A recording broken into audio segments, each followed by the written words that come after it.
Hi everyone, I'm back to read Looking Back in 1853 at Orphanages.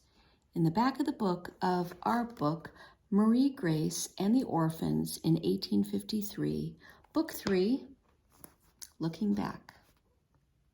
Marie Grace couldn't believe someone would leave a baby on a stranger's doorstep, but in the 1800s, abandoned children were a part of life in America.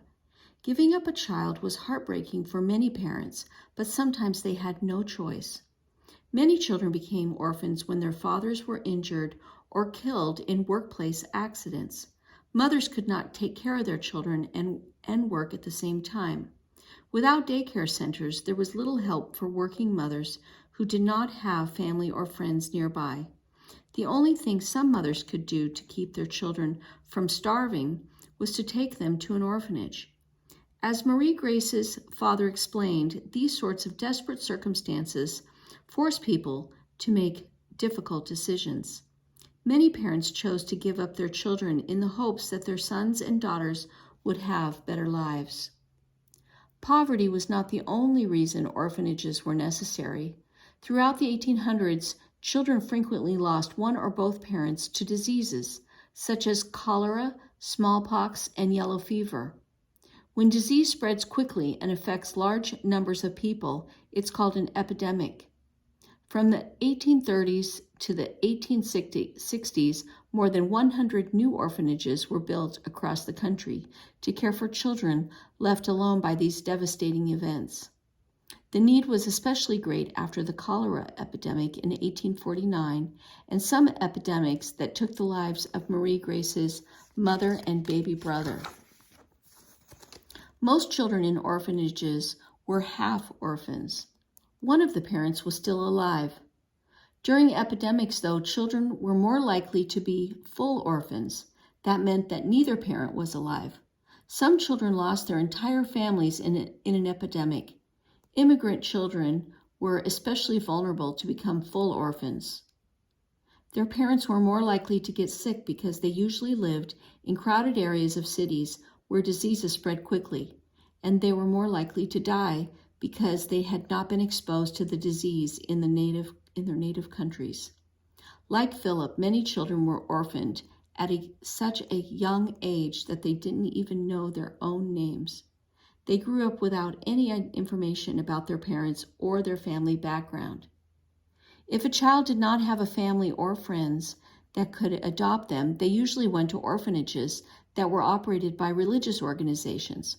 Protestant, Catholic, and Jewish groups built and ran orphanages and paid for the care of the children. But orphanages depended on the community for help too. Local families organized annual collections and fundraising events, including charity balls and even fireworks displays. In New Orleans, vendors from the French Market supplied the Camp Street Female Orphan Asylum with fresh vegetables and other food. In Cincinnati, merchants donated cloth and buttons so that neighbors could sew clothes for the orphans. And all around the country, people like Marie Grace and Cecile volunteered their time to help children who were living without their parents. In addition to providing food, clothing, and shelter, orphanages gave children a chance to learn. The first public schools in America were small and did not have room for all the children who lived nearby. Orphanages were often the only place poor children could get an education. Daily life from one orphanage to the next. Some were like Holy Trinity, the fictional orphanage where Marie Grace took Philip. Caregivers tried to make the orphanage feel like a home, and they gave children plenty of time to play. But other orphanages ran on a rigid schedule and had strict rules. Children slept, ate, and studied at the same time every day, and when they weren't in school or at prayer, they were doing chores. Orphans swept floors, made beds, and mended clothes. Silence during mealtime was a common rule, and children had only 1 hour a day to play. Many orphanages housed just girls or just boys, but almost all orphanages were for white children only. Until the 1860s, most black children in America lived in slavery. They were often separated from their parents when someone in the family was sold. Children were then raised by other slaves, but there were a few orphanages for free children of color. The New York Colored Orphan Asylum opened in 1836, and starting in 1840, a group of African American nuns called the Sisters of the Holy Family cared for orphan girls of color in New Orleans. Today, large orphanages are rare in America. Since the early 1900s, many agencies have been established to help families stay together or find homes for children who need care.